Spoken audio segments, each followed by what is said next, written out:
السلام عليكم ورحمة الله تعالى وبركاته. إن الحمد لله نحمده ونستعينه ونستغفره ونعوذ بالله من شرور أنفسنا ومن سيئات أعمالنا. من يهده الله فلا مضل له ومن يضلل فلا هادي له. وأشهد أن لا إله إلا الله وحده لا شريك له وأشهد أن محمدا عبده ورسوله. Salam alaikum chers frères et sœurs d'Islam. Alors aujourd'hui nous allons aborder un sujet. Ce ne sera pas une histoire, puisque nous avons l'habitude de raconter des histoires. Et aujourd'hui, ce sera un rappel. Au fait, c'est pour atteindre le même but, que ce soit des histoires, que ce soit des rappels sous une autre forme, de linguistique. L'essentiel, c'est d'atteindre un but, c'est le rappel. C'est de revivifier les cœurs. Voilà, c'est ça le but du rappel. Alors, le rappel, chers frères et sœurs, a porté sur les 7 catégories de personnes qui seront sous l'ombre du trône d'Allah subhanahu wa ta'ala le jour du jugement dernier, le jour au cours duquel il n'y aura pas d'ombre à part l'ombre d'Allah subhanahu wa ta'ala. Alors, chers frères et sœurs, il faut d'abord savoir que quand Allah subhanahu wa ta'ala mettra fin à l'existence des hommes, Allah va transformer l'univers et la terre. Il dit dans le Saint-Coran que nous plierons les cieux et la terre comme on plie le rouleau des livres. Et comme nous avions commencé la première création, nous la répéterons. Et Allah promet de le faire. Allah tient toujours sa promesse. Cela veut dire que lorsque les gens vont se réveiller sur l'esplanade du jour de la résurrection, sur la terre du jour de la résurrection, ça ne sera plus la terre que nous connaissons aujourd'hui. Ça sera une nouvelle terre. Une terre blanche, a dit le prophète paix sur lui, qui ne connaîtra pas de repères, qui ne connaîtra pas de tortuosité, de relief. Tu ne diras pas ici que voilà, on va se rencontrer au niveau de cet arbre qui est là-bas, ou dans ce quartier qui est là-bas, ou dans la ville qui est là-bas. Il n'y aura absolument aucun repère. Allah a transformé la terre en un sol aride. Il n'y aura absolument aucun décor. C'est ainsi qu'il dit dans le Saint-Coran qu'il transformera la terre en un sol aride au jour de la résurrection. Tout ce qui est sur la terre en ce moment est pour éprouver les hommes. Que ce soit les arbres, que ce soit les maisons qui sont construites sur la terre et pour lesquelles les gens s'entretuent, que ce soit tout ce qui fait l'objet de la convoitise. Voilà, les montures, les belles voitures, autrefois les chevaux marqués, ainsi de suite. Tout ce qui est sur la terre, c'est pour éprouver les hommes. C'est pourquoi Dieu dit dans le Saint-Coran, Tabaraka alladhi biyadihi mulku wa huwa ala kulli shay'in qadir. Alladhi khalaqa al-mawta wal hayyata liyabluwakum ayyukum ahsanu amala wa huwa al-azizul ghafur. Béni soit celui dans les mains de qui est la vraie royauté. Il est omnipotent, c'est-à-dire qu'il est puissant en toutes choses. Celui qui a créé la mort et la vie pour vous mettre à l'épreuve et savoir qui de vous est le meilleur en œuvre. Donc retenons bien que l'objectif de notre présence sur terre, c'est l'adoration. Rien d'autre que cela.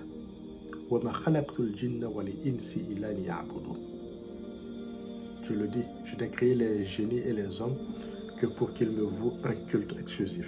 Ce qui est fait après, tel que travail, recherche des plaisirs de ce monde, l'envie d'avoir une belle femme, des enfants, ceci est accessoire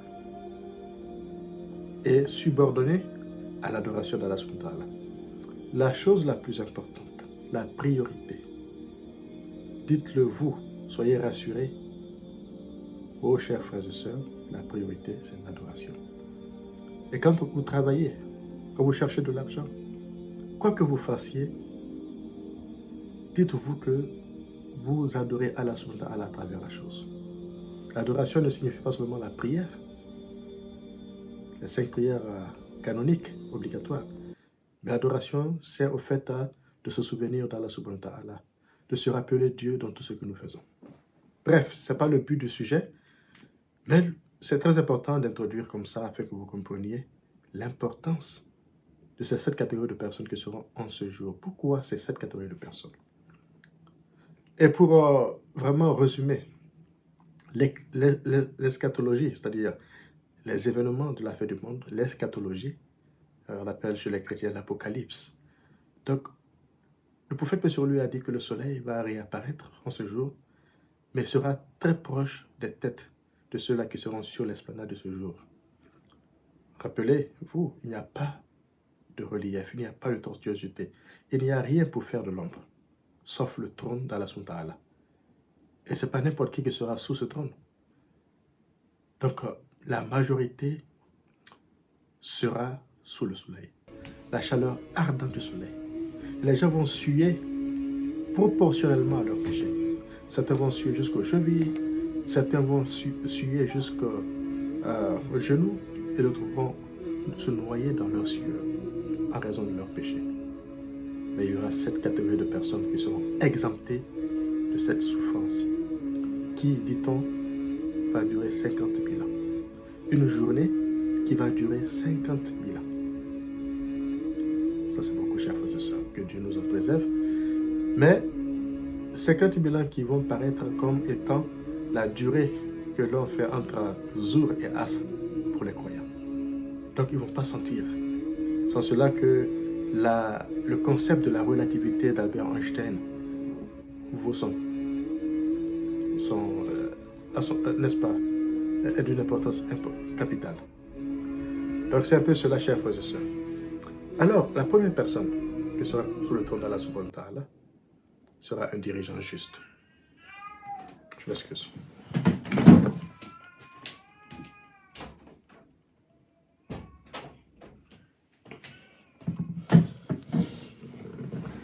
La première personne sera un dirigeant juste, a dit le prophète, paix sur lui. Et pourquoi un dirigeant juste? C'est parce que la justice est vraiment une valeur inestimable. Et Allah Subhanahu wa Ta'ala nous invite à être justes, même contre ceux-là qu'on n'aime pas. Même contre un peuple pour lequel on a de l'aversion, de la haine, Allah nous invite à être justes. Il faut être juste quand on est musulman, même envers les non-musulmans. Il faut être juste envers les animaux. Il faut donner son droit à celui qui le mérite. Alors, le dirigeant juste n'est pas forcément celui-là qui dirige un pays, qui administre un pays. Même celui-là qui a une famille à nourrir est un dirigeant. Donc, le dirigeant se retrouve à plusieurs échelles. À l'échelle de la cellule familiale, ainsi de suite jusqu'à l'échelle, n'est-ce pas, de l'administration d'un État. C'est parce qu'il est difficile d'être juste au regard des tentations qu'on a lorsqu'on a le pouvoir, que Allah Subhanahu wa Ta'ala va récompenser celui-là qui aura fait un effort, qui aura travaillé sur lui-même, qui aura, n'est-ce pas, mis comme priorité sur sa table l'au-delà et non la vie de ce bas monde. Qui se sera passé, n'est-ce pas, de toutes ces tentations, de toutes ces convoitises, qui se sera passé de tous ceux-là qui sont appelés courtisans de la cour du chef, qu'on appelle les lèche-bottes, qui ne disent pas la vérité au chef, qui le trompent. Celui-là qui aura vraiment résisté à ces tentations sera un homme juste, un dirigeant juste, et sera sous le trône d'Allah Subhanahu wa Ta'ala.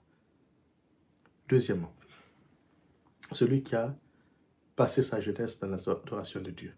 Depuis l'enfance jusqu'à ce qu'il grandisse, il a toujours adoré Allah Subhanahu wa Ta'ala.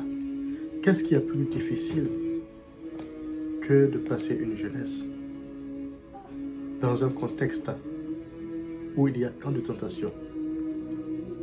Le jeune n'a pas d'expérience. C'est pour cela que le diable passe par tous les subterfuges pour le faire sombrer. Et faire épouser à ce jeune des comportements qui, si Allah Subhanahu wa Ta'ala ne vient pas à son secours, le feront sombrer, n'est-ce pas, dans la déchéance. Et on ne dira pas qu'on ne meurt pas parce qu'on est jeune. La mort ne connaît pas l'âge, chers frères et sœurs. La mort ne connaît pas l'âge. Elle ne connaît pas la beauté. Elle ne connaît pas le rang social, elle ne connaît pas la famille. Et combien de jeunes meurent aujourd'hui? Combien de jeunes meurent? Donc le fait de dire que je suis jeune, je vais jouer, j'ai le temps, n'est-ce pas, pour adorer Allah Subhanahu wa Ta'ala, est un leurre. C'est un leurre, chers frères et sœurs. Nous devons plutôt, en tant que parents, inculquer dans la conscience de la jeunesse l'importance de l'adoration au bas âge, car la mort peut advenir à tout moment. Donc ce jeune-là qui aura adoré Allah subhanahu wa ta'ala dans sa jeunesse, aura grandi avec l'adoration, Allah subhanahu wa ta'ala va l'admettre sous son ombre au jour de la résurrection pour le récompenser. Troisièmement, il s'agit de deux personnes qui se rencontrent pour l'amour de Dieu et se séparent pour l'amour de Dieu. Vous entendez souvent ces expressions qui ne sont pas anodines. Quand une personne dit « je t'aime en Dieu », une personne le dit à un frère « oh mon frère, je t'aime en Dieu » ou à une soeur « je t'aime en Allah subhanahu wa ta'ala » et que cela soit sincère. Que ces deux personnes se sont rencontrées par exemple dans une assemblée où on parle d'Allah subhanahu wa ta'ala, dans une assemblée où on récite le Coran, où on l'apprend, où on le mémorise, dans une assemblée où le nom de Dieu est constamment évoqué. Et quand ils doivent se séparer, ils se séparent, n'est-ce pas, avec des évocations. Voici ceux dont il s'agit. Et ceux qui seront enviés par même les prophètes et les martyrs, selon un hadith du prophète paix sur lui. Imaginez-vous, chers frères et sœurs, des gens qui seront enviés par les prophètes et les martyrs. Que Dieu nous compte parmi ces gens-là. Des gens qui se rencontrent pour l'amour de Dieu et se séparent pour l'amour de Dieu. Ça, c'est la troisième catégorie de personnes. Il ne s'agit pas de 7 personnes, de 7 catégories, c'est-à-dire 7 groupes de personnes. Et dans chaque groupe, il y a des gens qui y seront admis. Quatrièmement, c'est un jeune qui a été, n'est-ce pas, appelé par une femme noble. C'est-à-dire qu'elle est d'une classe noble. Elle est d'une certaine classe sociale. Elle est riche. Et en plus de cela, elle est belle. Mais ce jeune dit à la femme, je crains Dieu. Malgré toutes ces tentations, j'ai besoin certes d'une femme belle pour assouvir mes désirs. J'ai besoin de l'argent, j'ai besoin de pouvoir. Mais ce jeune se sacrifie. Il laisse toutes ces tentations par crainte d'Allah subhanahu wa ta'ala. Parce qu'il est pieux. Qu'est-ce que la piété? La piété, c'est quoi? C'est la crainte de Dieu. C'est le fait de mettre entre Allah subhanahu wa ta'ala et nous, plutôt entre les tentations, les passions et nous, une barrière. C'est ça la piété, la taqwa, la crainte de Dieu. Et quel est l'exemple le plus illustratif? C'est le prophète Youssouf, qui a refusé catégoriquement les avances de Zulaïka, la femme du gouverneur d'Égypte, malgré moult tentations. Elle est passée par tous les moyens pour le séduire, mais il est resté ferme, résolu, en disant qu'il ne peut pas vraiment trahir son Seigneur. Il ne peut que rester sur ce chemin d'Allah subhanahu wa ta'ala. Et Allah l'a grandi, Allah l'a élevé. Et chers frères et sœurs, sachez que lorsqu'un enfant, dès son jeune âge, résiste aux tentations des femmes, il acquiert aussitôt des qualités exceptionnelles qui lui seront utiles, bénéfiques lorsqu'il sera grand. C'est comme on dit, celui-là qui s'efforce à ne pas voler quelque chose de petit aura la force et le courage de résister à quelque chose de grand. C'est la même chose. Il s'agit là d'état psychologique. Il s'agit là, n'est-ce pas, d'un labeur sur soi-même. Et Allah subhanahu wa ta'ala dit, chers frères et sœurs, il dit Wala taqrabu zina. Il ne dit pas ne faites pas la fornication, mais il dit ne vous approchez pas de la fornication. Toute voie qui mène vers la fornication, que ce soit un coup de téléphone, que ce soit le fait de s'asseoir avec une femme isolée, voilà, et parler avec elle, ou l'inviter au cinéma, toute voie qui peut mener à cela, écartez-vous-en. Car le diable n'attaque pas l'être humain du tic au tac. Il vient doucement, graduellement. Alors, soyez très attentifs, demeurons tous sur le qui-vive, car même si tu échappes à la fornication, il y a aussi l'adultère qui est devant. L'adultère, ça c'est pour ceux-là qui sont mariés. Et qu'est-ce qui est plus grave que cela? Et au-delà de l'adultère aussi, il y a d'autres choses. Que Dieu nous en garde. Donc ça, c'est un jeune qui refuse l'avance d'une femme. Celui-ci sera sur le trône d'Allah subhanahu wa ta'ala. Cinquièmement, il s'agit, n'est-ce pas, d'une main qui a donné l'aumône, d'une main droite qui a donné l'aumône, sans que la main gauche ne le sache.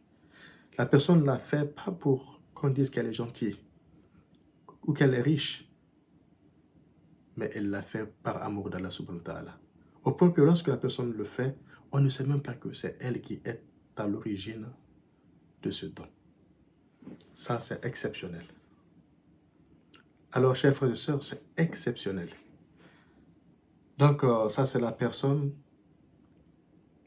dont il s'agit, qu'Allah subhanahu wa ta'ala va récompenser. Et dans un autre hadith, on parle de qui? On parle d'une personne, chers frères et sœurs, qui accepte, n'est-ce pas, de pardonner à une personne, d'accepter que cette personne, d'annuler la dette d'une personne qui avait contracté la dette, de l'annuler afin de l'aider parce qu'elle est dans la difficulté. Seulement Allah subhanahu wa ta'ala peut donner la récompense à cette personne.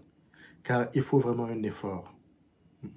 Quand on sait que les poches sont très souvent vides, la vie est de plus en plus chère, le coût de la vie. Mais une personne qui fait violence sur soi-même, qui se réserve le droit d'accorder cette facilité à son frère ou à sa soeur, c'est seulement Allah subhanahu wa ta'ala qui peut aider cette personne. Ensuite, une sixième personne, c'est qui? Ou une septième personne? C'est cette personne-là, chers frères et sœurs, qui, de manière isolée, sans que personne ne la voie, elle se souvient d'Allah subhanahu wa ta'ala. Elle se souvient de ses péchés. Elle se souvient du jour de la résurrection et elle verse une ou deux larmes ou plus de larmes. Par peur d'Allah, par crainte de Dieu. Ces larmes peuvent paraître petites, mais elles ont une grande signification auprès d'Allah subhanahu wa ta'ala. Donc, chers frères et sœurs, voici les 7 catégories de personnes qui seront sur le trône d'Allah subhanahu wa ta'ala, qui ne seront pas inquiétées.